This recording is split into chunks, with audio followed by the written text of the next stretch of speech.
Hi, everyone. Thanks for tuning into this week's Stacker Chat.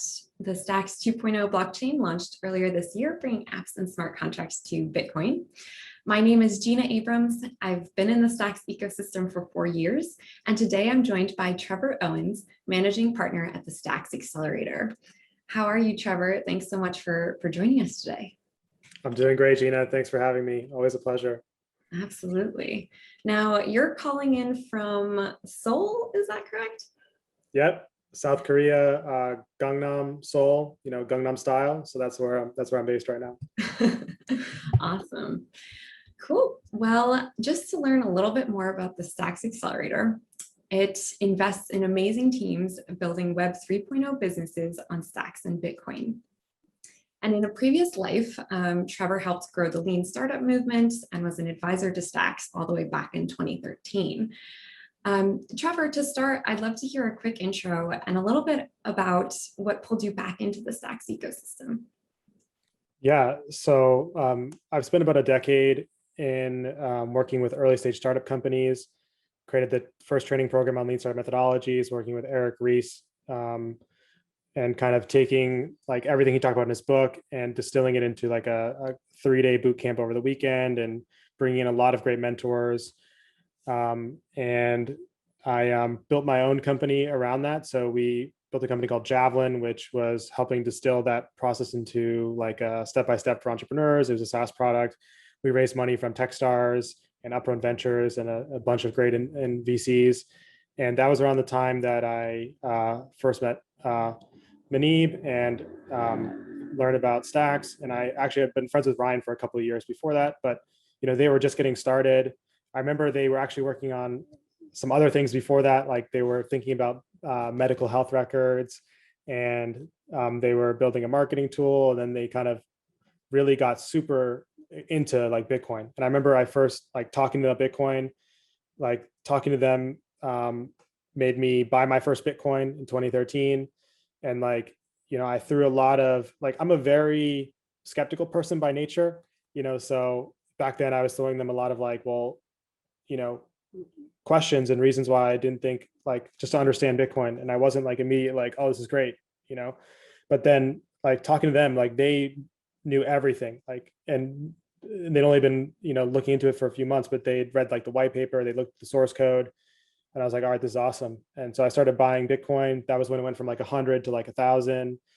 And I always knew that they like a rock star team and we're going to do great things. But when 2017 came around, I kind of actually, with my company, like they went to Y Combinator. I helped them with their initial Y Combinator application, helped introduce them some of the early investors like Mike Galvin and others, and coached them on the fundraising process. But then, I like moved to SF, and, they were in Y Combinator and they came back to New York. So I didn't really keep up with it as much after they had like raised the initial round of funding. And I always followed what they were doing. During the ICO craze, I wasn't really, that was kind of I wasn't really into that. I thought like, hey, this is like a lot of speculation. I always believed that there's potential value in blockchain, but I didn't see that like value to the end users. So like I'm that type of person where I want to see like end users getting value from something, that initial product market fit, and then like I get really excited about it. And I didn't see that until really January of this year. And the primary reason that I started even looking back into it is because Stacks 2.0 launched. And, then I started reading up on it. I want to know everything about what had changed with Stacks. And I started reading about NFTs and DeFi. And I was like, oh my God, this is like real. Users are getting value. It can't be replicated in a centralized manner. Like it really makes a huge difference to the application of blockchain technology. And so then I started looking into Stacks like more in more depth. And like the more I looked into it, I was like, I can't believe like what the team has pulled off. I was like, this, if you look at the context of the whole space and how Stacks enables smart contracts on top of Bitcoin, and really comparing Bitcoin and Ethereum, and like Bitcoin is like this rock solid store of value, and it's decentralized, it's leaderless, like no one knows who Satoshi Nakamoto is. And you compare that to like Ethereum, where, yeah, there's smart contracts, a lot of interesting applications and values being created, but it's, driven by like Vitalik Buterin and some of the leaders there, and some of the history of it about like, there was this hack with the DAO and then they like reversed it. And there were people who benefited more from that. And a lot of people were against it. And now Ethereum's moving to proof of stake, and proof of stake, doesn't really fit in with my values, in the sense that all the power is going to the largest token holders. It's like the wealthiest users who get to make the decisions, rather than this really decentralized model in Bitcoin where anyone can run a node on a Raspberry Pi, and like there's more decentralization. And then I connected the dots between, wow, Stacks can fix the problems with Bitcoin while keeping the great things about the decentralization, using it as a settlement layer, enabling any types of smart contracts, and it's scalable, it's energy efficient. I was like, this is the greatest thing, and this is gonna, has huge upside potential. So I reached out to like Patrick and Manib. I was also on the board of Damon. So actually, I had been keeping up with like what Zan was doing and Damon, but I didn't have the big picture until Stacks 2.0 launched. And so I was just like, if I have opportunity to go on in this, I would love to. And then, the team, Manib and Patrick and the foundation want to do an accelerator, and they said to me, hey, can you kick this off in a few months? And we need to start the program in like a month and a half or 2 months, and can you have a demo day before the end of the summer? I was like, no, but I'll do it. So that's the long story. Yeah. Yeah, that's an incredible story and journey that's brought us here today. Yeah, to that point, watching the Stacks Accelerator come together was incredibly fascinating and quick moving. I guess I would love to hear a little bit more about that journey, and how the Stacks Accelerator came to life, and maybe what's been the most surprising in the process. Yeah, so I feel really, I think obviously I feel lucky, I feel grateful. We really decided to go on in this like April, I feel like it was around April 1st, and we did a press release April 15th, and then we got around 300 applications for different companies. And my initial success criteria was to invest in 8 companies. And I was kind of like getting off the ground. I'm like worried, like, how are we going to get enough companies? And then just the demand was way higher than we expected. I got a huge help from, of course, all of the ecosystem entities and everybody in the ecosystem and the Stacks Foundation. And we had more good companies than we could take. Like, we took 25 companies. We had to delay acceptance for some companies we wanted to take till the next program. And I couldn't be happier with the group that we've got. We have some really amazing founders, really passionate founders. We pulled off a sneak peek demo day last week. So we had kind of like internal demo day. We had just invited some investors who are, smaller investors, like 100K checks and less. And we invited all of our mentors. We're actually have a mentor network approaching like 100 different mentors now. We initially we were looking at our success rate was 50 mentors. So we exceeded on that. And then I haven't done a virtual demo day before during COVID. So that was concerning, but I think like we pulled it off fantastically. I'm really proud of all the teams. And we're doing another demo day that we're going to open it to everybody. Like, more than 500 investors will be inviting to 2 demo days. So one in September 1st, one September 8th. And the teams, I think they closed around $1 million in extra capital across different teams on the sneak peek demo day, like immediately. It was just last week. And so, yeah, the teams are doing fantastic. Great group of people, exciting businesses, solving real problems for customers. And every day I wake up, I feel tired, but I feel happy, and that gets me going. And even though I'm tired, I have tons of energy. That's incredible. Yeah, I don't want to make anyone jealous, but it was so mind-blowing to see that sneak peek demo day. And I can't wait for these companies sort of to debut more publicly soon. So yeah, I guess I'd love to hear a little bit more about what you're most excited for in this first cohort, these 25 teams. And I'm also curious, as you're thinking about this program long-term, what are you looking for in terms of sort of the next cohorts? Yeah, so I think one of the things that I love about Stacks is I feel that the decisions made and are really based on a fundamental like core values around really making the internet better, about allowing anyone to own their identity, data, and wealth. And I think like one of the reasons I did this accelerator is not just because I thought the tech was great. I mean, that's probably the first criteria, right? Having been able to see the team over almost a decade, like how they've conducted themselves and how they've made decisions along the way was another point of it. And then coming into the ecosystem and like interacting with different entities and seeing how collaborative those entities were together and how easily they were able to like work professionally and work towards like a bigger goal really made me like fall in love with the ecosystem. So kind of like expanding that to a broader coalition of all these different companies. Like I think the goal of the accelerator is like we started with our LPs are 4 different entities in the ecosystem, but like in the future, like every company that we're accelerating is now an ecosystem entity and they're a part of this ecosystem, and we're all joined by this mission of really providing an internet where people have real control of their lives and real freedom, and it's a more meritocratic and society. I think that gives me a lot of hope personally because we're living in a time where power is becoming more and more centralized, and we feel like we're moving towards that cyberpunk dystopia.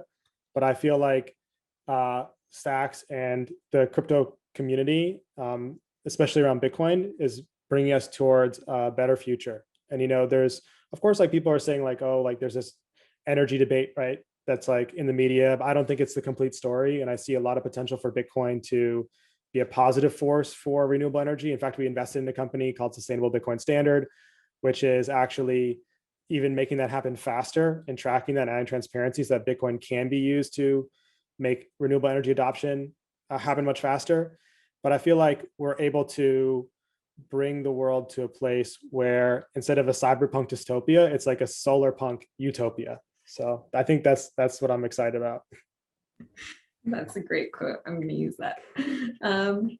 Cool. And yeah, I guess you've mentioned before in terms of the types of businesses that you look for. I believe high stakes was one way that you've put it in the past.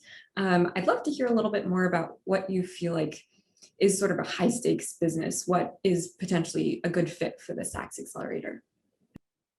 Yeah. So, I mean, high stakes is a very simple way to think about it. I mean, it involves really like DeFi is high stakes. It's people's money. It's their savings. It's their future, really like, and, we invest in a company called Tontine, which is doing disrupting pensions and making a better model for pensions, which is when people retire and, the worst thing happening when you retire is that your pension runs out and then you have 20 years left to live. But instead they're creating a new model. They have created a new model where that allows people to have an income for the rest of their lives. And so that's something, and people are holding a lot of their money in these pensions. That's like something that's really high stakes. But I think another way to think about it is just simply use cases that blockchain really matters for.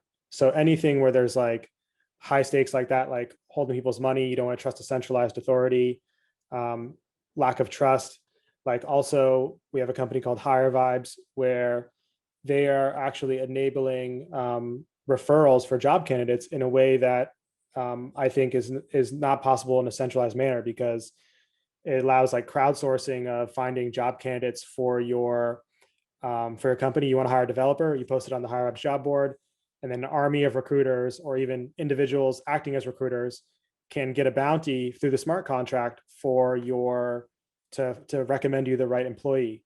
And so if you were doing that in a centralized manner, like there's so many steps that get in your way. Like the recruiter has to have a real contract with your company. They have to check in on the candidate, make sure they got hired. They have to go through bureaucracy and see if there's make sure they get paid. But when it's done in a smart contract and it's transparent, like they can just have confidence that they're going to get paid. And they found an innovative way to make it so that they can like assure that the recruiter is going to get paid if that person gets placed through the smart contract. And so that just cuts out all of the steps in the process and allows companies to crowdsource in a much bigger way when they're looking for referrals for jobs. So things where like the decentralization, the smart contract aspect of it really makes it much more efficient or makes it much more trusted is kind of the ideas that we're looking for. But the idea is not even the most important thing. It's really about the team.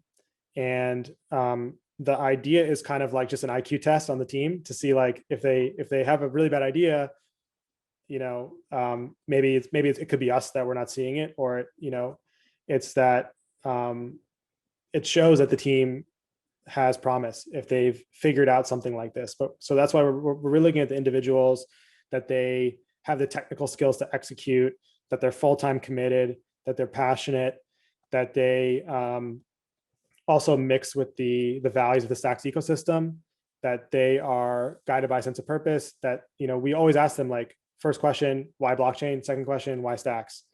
And so if they understand Stacks, they see why Stacks is they're going to have an advantage by building on Stacks instead of another blockchain, then that's a really positive signal for us.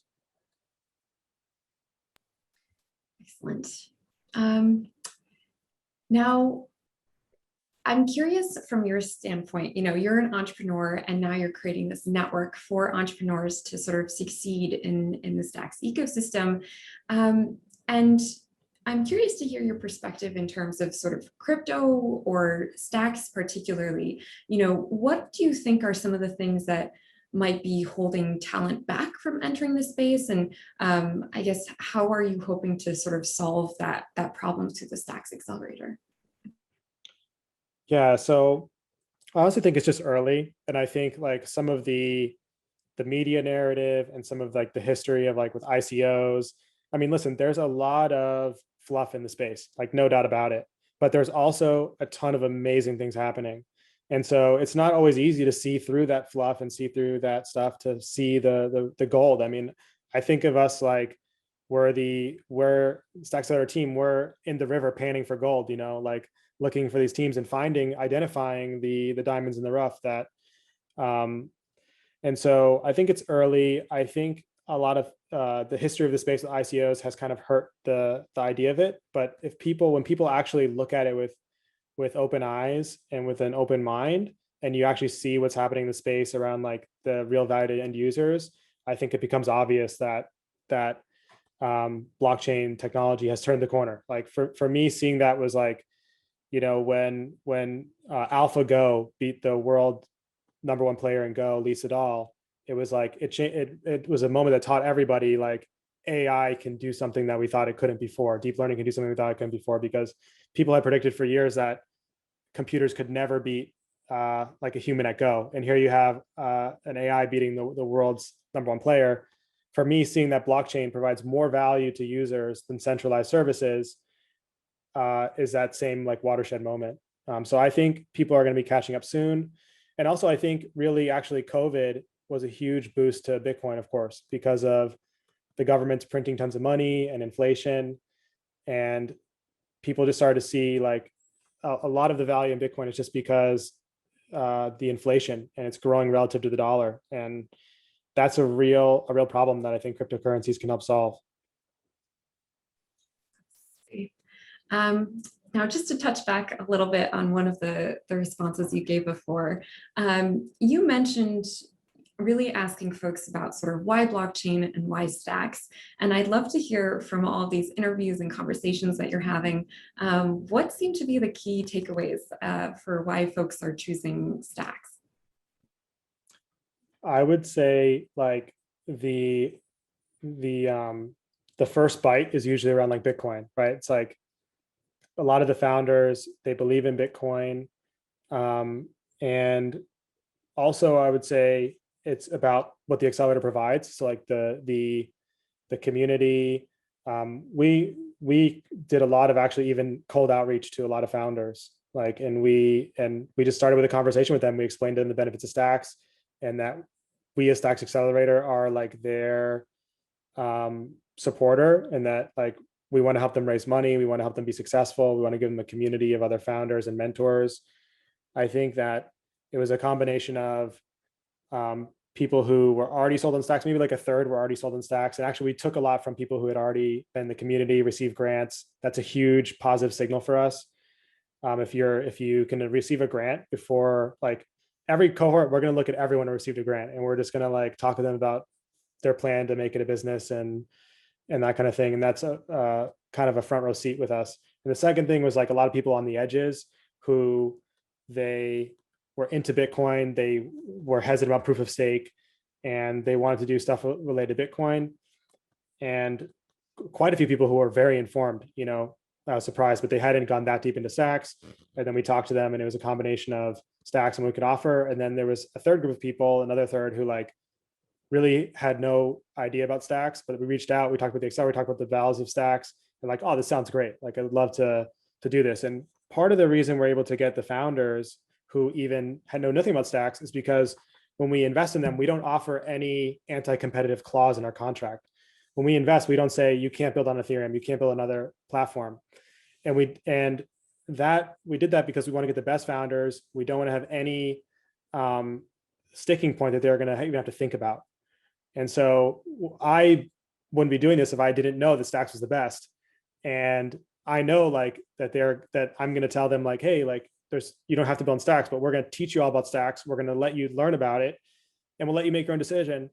And then like everyone decides to use Stacks, because like the more you learn about it, like the more you're like, wow, that's great. And then that's amazing. And then I can't believe this. And like, there's so many experiences like that where this, the whole depth of the tech stack and the decisions that the team has made around architecting the platform is incredible. So it's like, the hard part is like getting them started. But once we get people started, it's like our job is so easy because we just have an amazing product, an amazing technology. And so my job is pretty easy at that point. Very cool. Thank you. So I'm curious, for anyone who's interested in getting involved in the Stacks Accelerator, checking it out, what's the best place to go, and what should folks be looking for? Yeah, so they can go to stacks.ac, and that's our website. You can also check out our teams at stacks.ac/teams. You can follow us on Twitter. I'm @TO on Twitter. You can follow our accelerator Twitter @Stacks Startups. And you can also sign up on our website to receive notification for us when the new program launches. We're in the Stacks Discord. Just get at me anywhere, anytime, any place. I'm here, and I'm love to talk to founders about what they're trying to build. And we're happy to help people no matter what their stage is. If you're too early for the accelerator, we'd love to still help you and give you advice and feedback on ways that you can improve your business. And I hope that we can just add value to as many people in this community. Absolutely. And there are lots of folks that are enthusiastically talking in Discord and finding teams and connecting. So definitely folks should go to those places. All right. Last question before I let you go. You've sort of, since returning to Stacks and really growing the Stacks Accelerator, you've done a lot of work really evangelizing and sort of explaining what Stacks is. And I'm curious, if you could let the world know one thing about Stacks and this project, what would it be? Yeah, that's such a hard question because there's so much depth to cover, right? But I would say that for me, the headshot is that like Ethereum doesn't scale. It needs layer 2s to scale anyway. Why not just build on Stacks on top of Bitcoin? Like Bitcoin is the best settlement layer, the most rock solid. If you can't even scale on Ethereum, like why not use the better technology and the more reliable decentralized blockchain, Bitcoin? All right. Well, thank you so much, Trevor. It's been a pleasure to have you. And that's a wrap for this week's Stacker Chat. So thanks everyone for watching. And if you enjoyed the show, please subscribe to the Stacks channel to be notified when the next one goes live. Definitely check out stacks.co for more info on Stacks, and stacks.ac for more info on the Stacks Accelerator. All right, thanks again, everyone, and see you next week.